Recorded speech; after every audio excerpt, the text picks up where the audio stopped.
Joe DeRosa, it's a real pleasure to have you here. You have a pretty storied career, obviously, and a lot of it has to do recently with you being in the news for, you're a big part of the Opie and Anthony show.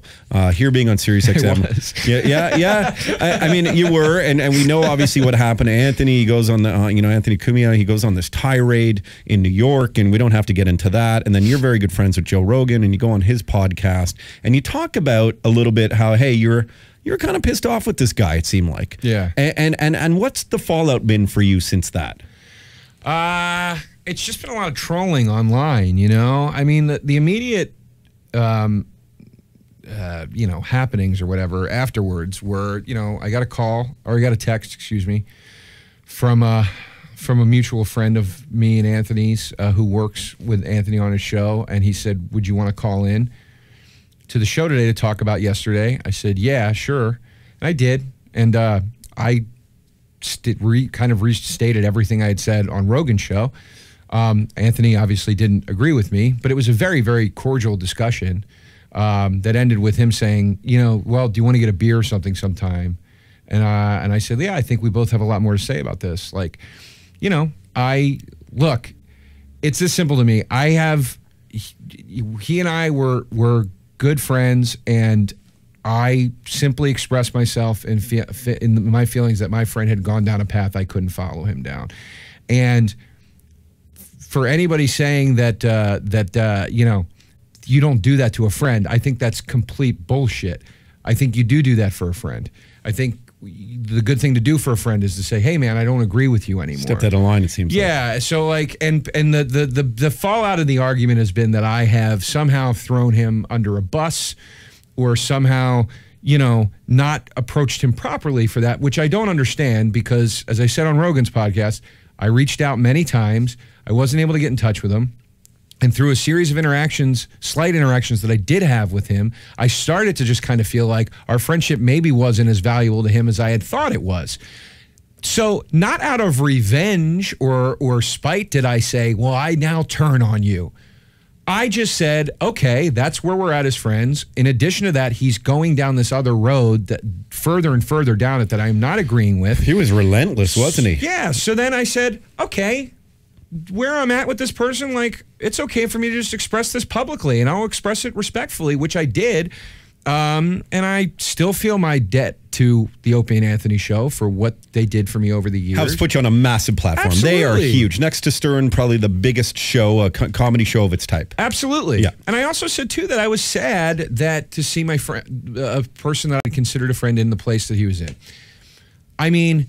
And you asked about the fallout or the backlash. It's the typical trolling you'd expect from his fan base. Jim Norton going on air the next day and condemning what I had done certainly didn't lessen that backlash. But it is what it is. I don't give a shit. I don't regret doing it at all. I meant what I said. I think that what I said was okay to say. And these fucking trolls, they try to scare you. I don't care, guys. I don't give a shit. Keep telling me to kill myself. Keep trolling me with fake profiles. I don't fucking care. Keep taking my album ratings down from 5 stars to 1 star. Fuck it. It's a badge of honor to me. For people like you to hate me that much, good. You're the people that should be my enemies. So, people want you to be scared. They want you to be afraid to express yourself and speak out loud. And, and their greatest hope is that they can get you to sit there like Denzel Washington in those final scenes of Malcolm X, holed up in a hotel room. You know what I mean?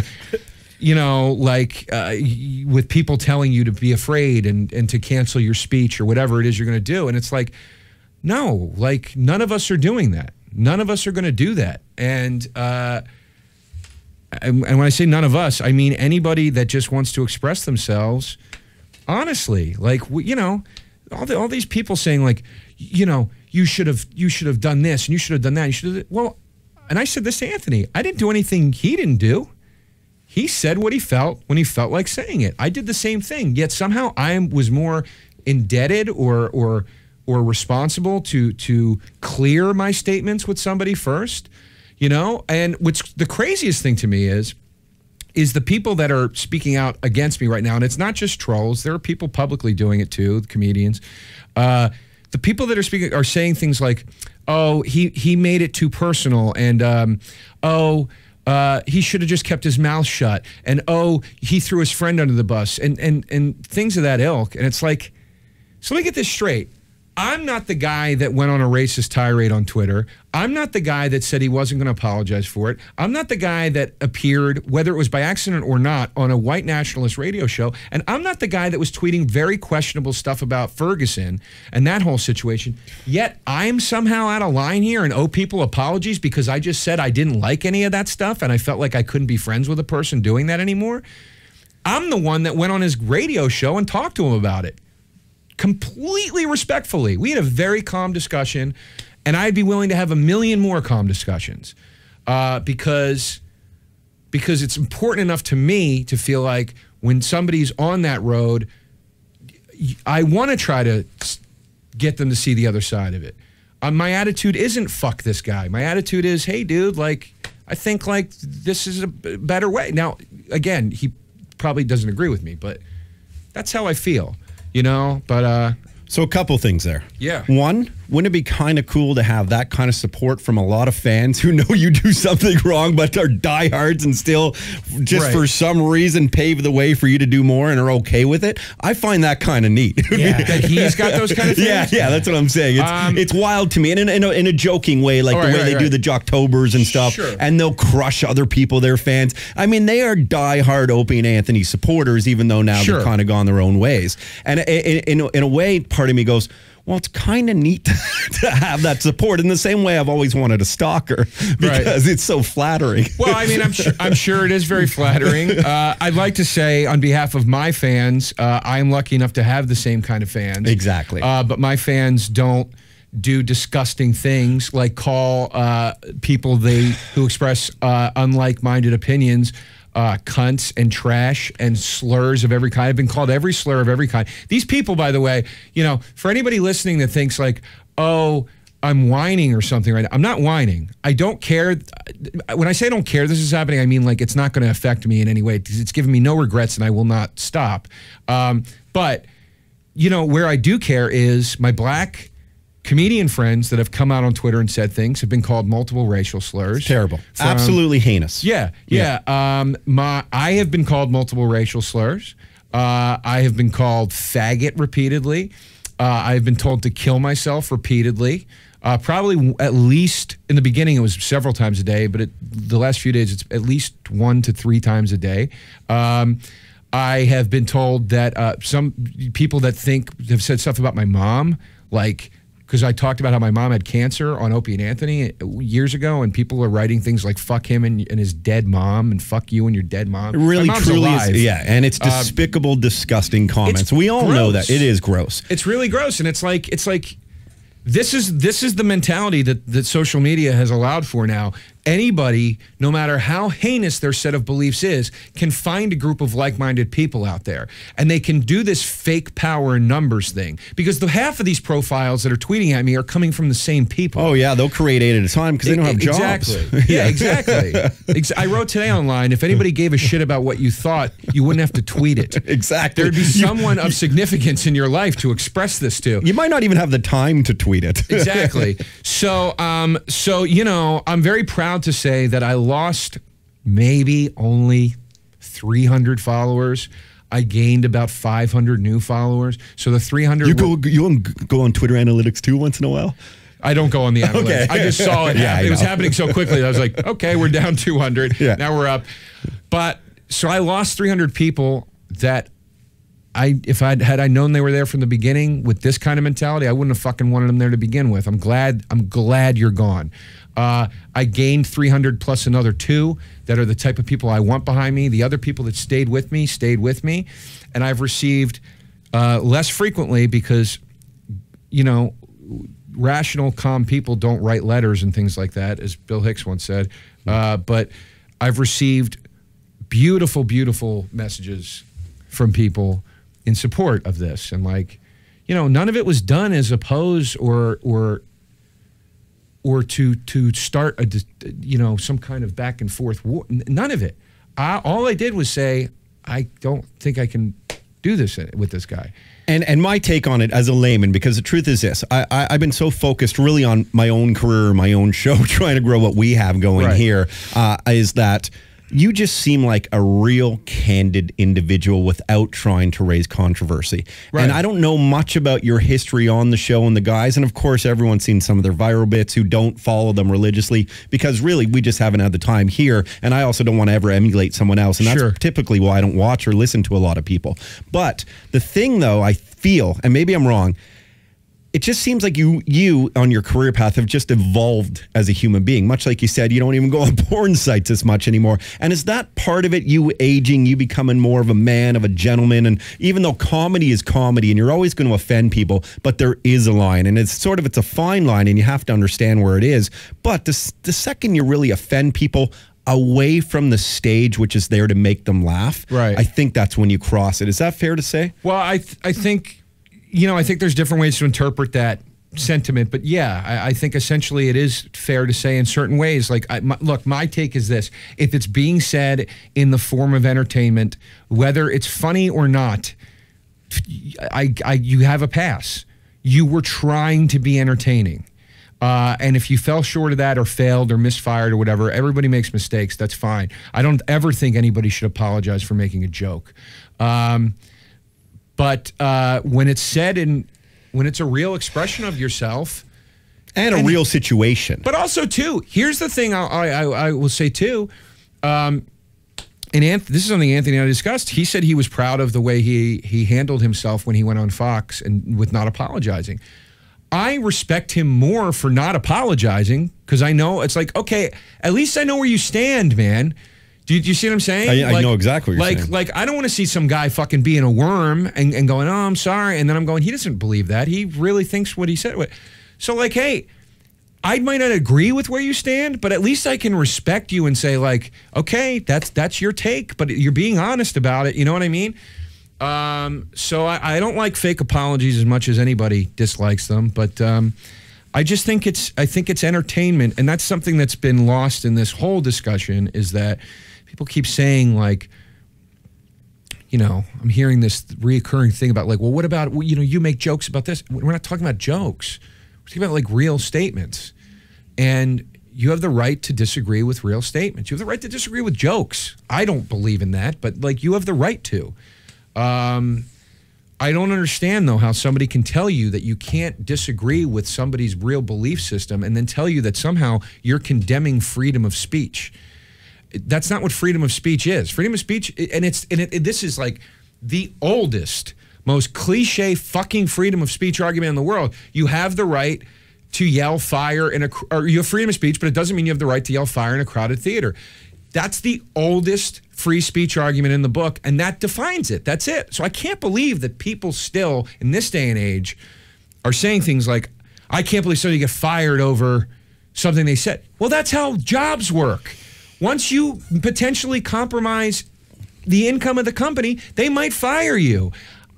Whether you agree with that or not is a different argument. But to say that you don't understand it, how can you not understand it? We are put on a platform and no one person is bigger than a brand. And that's the case. I mean, that's what happens. And it's sad. It's tough because as an entertainer ourselves, we don't want to be handcuffed ever. I hate when people come in here and tell me what I can or can't do. It's one of the most frustrating things, especially when I feel like I have to rethink something I was just going to do, which comes naturally. Because as you know, when it's natural and it's real and it's who you are, that's usually when it's most compelling. But there's rules to play in every business, and you have to abide by them, unfortunately, in this case, as being an entertainer, and you have to be careful of the bigger brand. You do.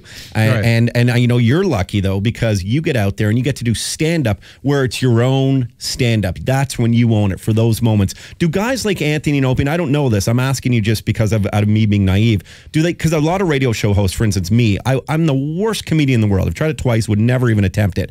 But do they do stand-up ever?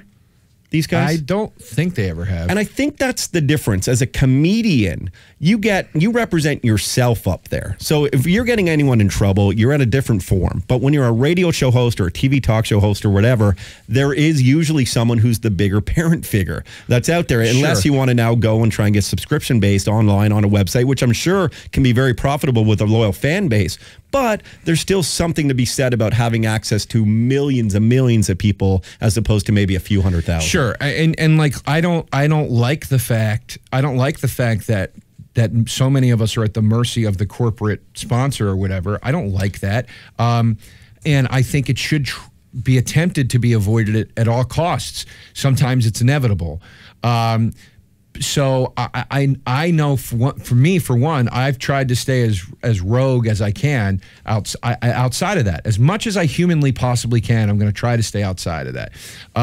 There are other people that don't give a fuck about it at all and have no problem living under the umbrella all the time. You know what I mean? Yeah. And that's fine too. That's just not for me. Here's my point though.